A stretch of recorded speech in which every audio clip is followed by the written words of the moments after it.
I took the wrong turn. I know my brain is on the back burn. I'm still not sure I like the weekend. They both told me not to walk, but I run. And now my sisters just think I'm dumb. Happy Monday and welcome to episode 7 of A Man in the Microphone with your host, myself, Cole Henry. This is a podcast about film and video games when we look at them through a critical lens and we say what we like and don't like about them and sort of just talk out what we want to talk about rather than putting it to the written word. So today on the docket we have Paths of Glory is a film that I want to talk about, and the game I also want to discuss is Dead Space 2, which I've been playing recently because it's backwards compatible on Xbox One and I never played it when it came out on 360 and PS3. So without further ado, let's get into it. So to start off, we're going to talk about Paths of Glory, which is one of Stanley Kubrick's earlier films from 1957. And personally, it is my favorite film of his. It is one of the most scathing and sort of blunt anti-war films ever made. It's shockingly relevant, and it is as haunting now as it seemingly was when it was released. And that is due to the script, which is incredible. It's rage-inducing. It's sad. It's based off the book Paths of Glory about World War One, and it's about the film is about a World War One commander who is accused of cowardice when his men are unable to carry out an impossible mission. It is about the French military, but it's played by a bunch of British actors. So there's sort of like a sense of like almost magical realism in that regard. But besides that, the film sticks to a staunchly realistic approach, and the camera itself in most scenes, mainly in the battle scenes, feels almost, it sort of kind of melts away and you don't really remember that you're watching a movie anymore. You think you're there. It's so visceral the way Kubrick staged and blocked everything. It's painstaking, as we've come to know Kubrick was, and his use of tracking shots and long takes, as always, is his trademark. It's beautiful. No one does or did it better than he did, And there's a tracking shot through the trenches near the opening of the movie that it's spellbinding.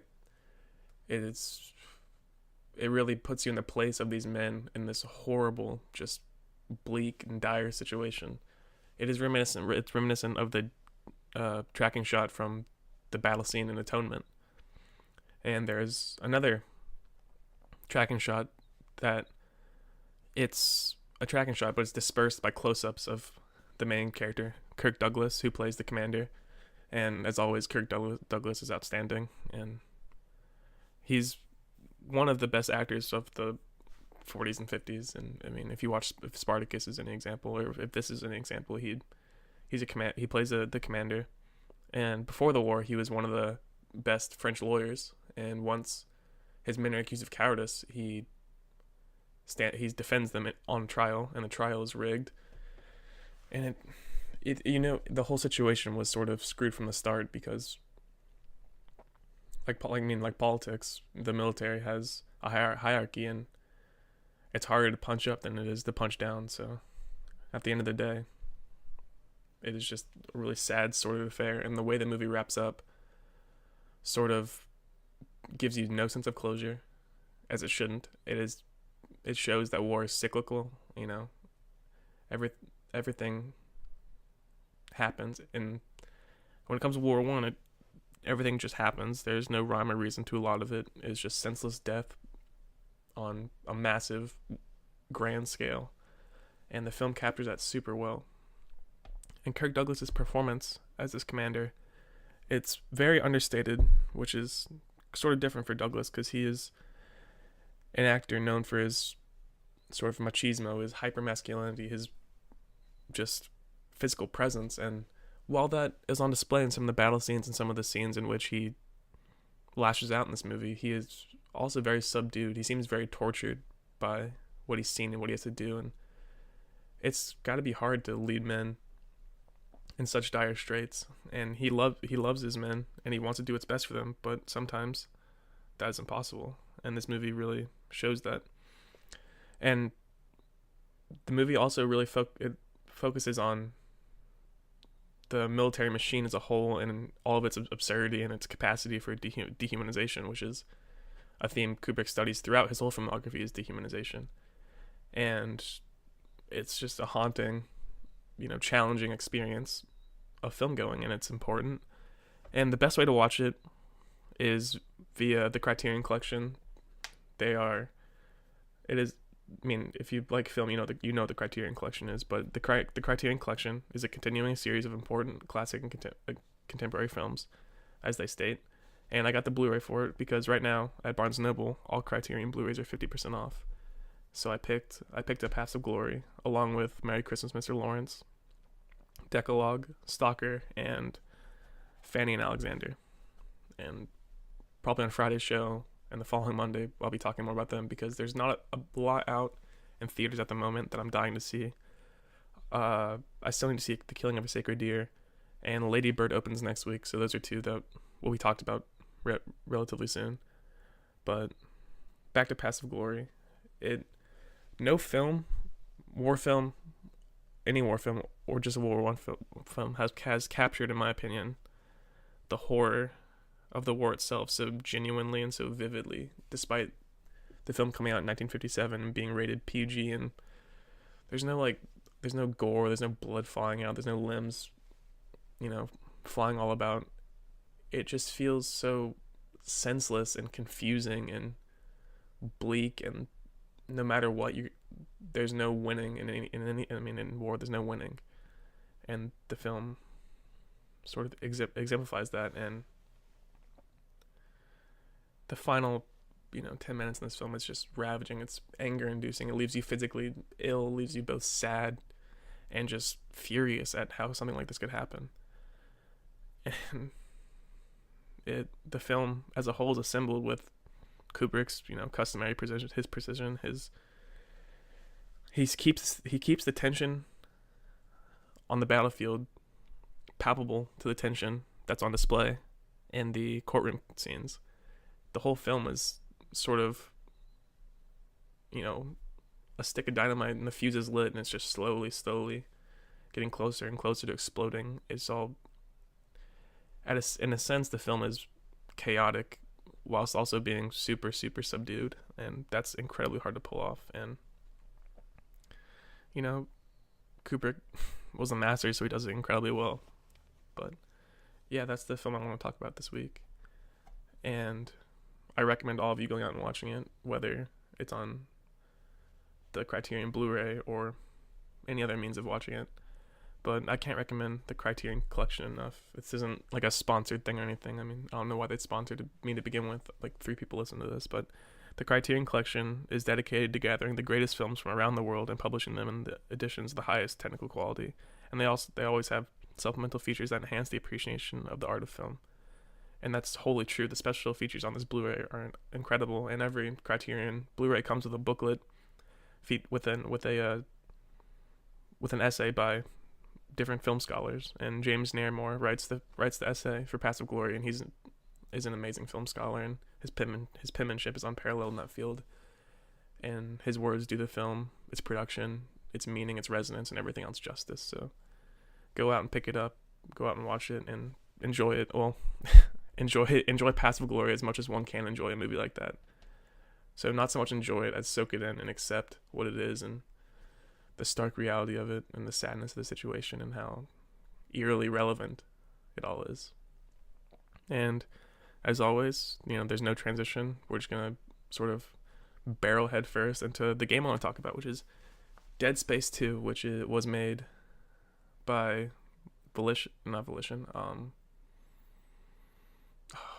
the developer, they just closed them down. I forget their name. It'll come back to me, but the game Dead Space 2. I never played the first one, never played the third one, and it became backwards compatible, and I found it for like $5 at a used bookstore. So I picked it up, and I've been playing it on and off for the past like month. And last night I finally sat down and dedicated like 2 or 3 hours to really get into the swing of it and how all of its systems and everything works. And I think right now, for my money, I can say it's my favorite survival horror game ever made. It's definitely one of my favorite sci-fi worlds I've encountered in a video game. It feels, and that might be a partial bias because it is the closest has that grimdark feeling that is closest to Warhammer 40,000 without being a Warhammer 40,000 licensed game. Like, the monsters you fight seem like chaos demons, and things seem tainted by chaos, and it reminds me of Warhammer in that sense, but it has nothing to do with it.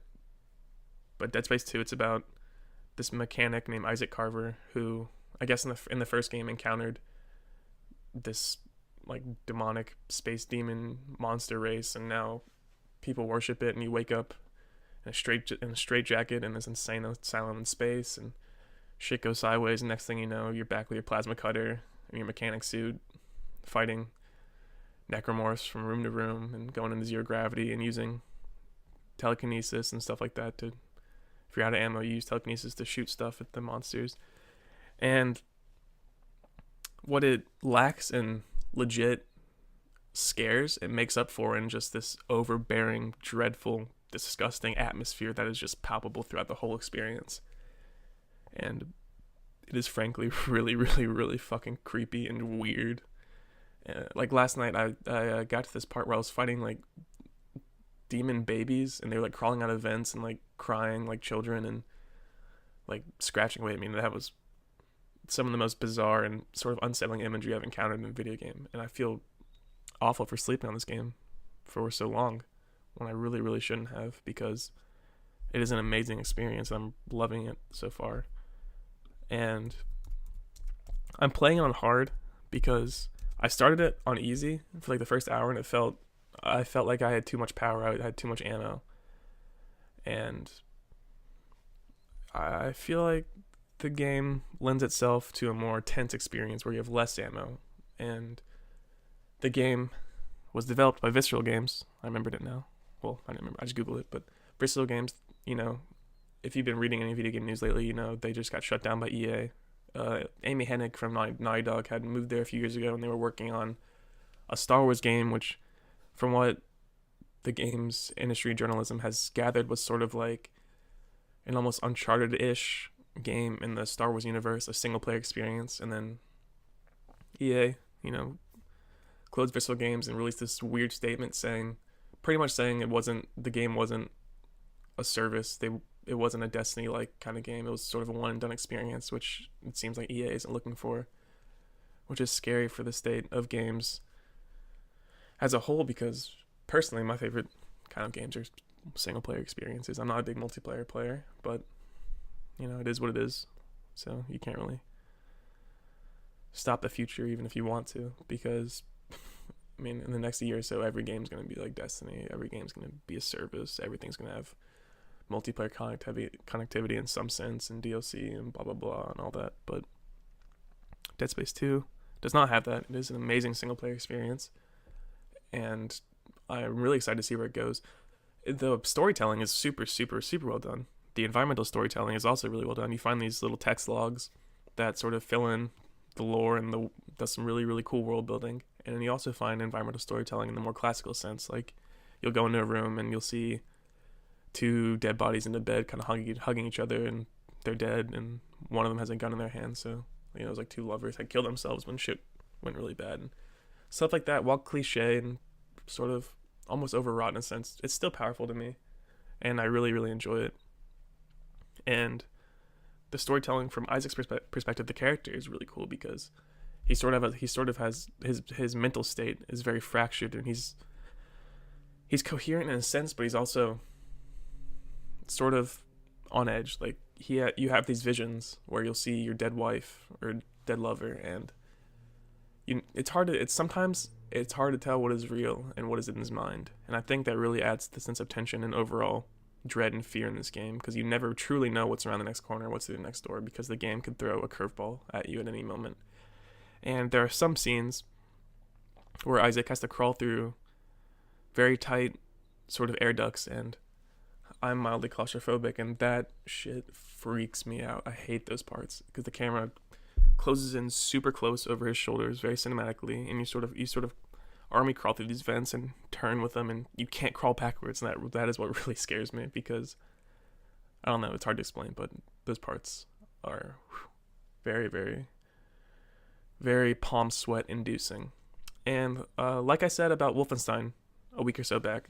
That game understands cinematography and the importance of camera movement and the importance of camera movement and cutscenes and how that can elevate a game's storytelling in a sense. And I think Dead Space 2 never got enough credit for that, because the camera movement in the cutscenes and in the gameplay is it's very cinematic. Like, once you go into zero gravity, the camera will kind of zoom out a bit and give you more sort of awareness of your surroundings, and then in certain action scenes it'll zoom in close. And I got to a scene last night where I was in this sort of space train and the train broke and Isaac fell, and then he got stuck in midair. His leg was stuck on a cable, and the camera sort of follows him falling and then sort of pans up 180 degrees, so you're looking at Isaac's face and he's looking up at his foot tangled, and the camera sort of, as you're swinging, the camera's swinging with you, and then as you sort of gain more awareness of your surroundings, the camera sort of moves ever so slowly back downwards until you're aiming upside down and sort of picking off targets as they come try and get you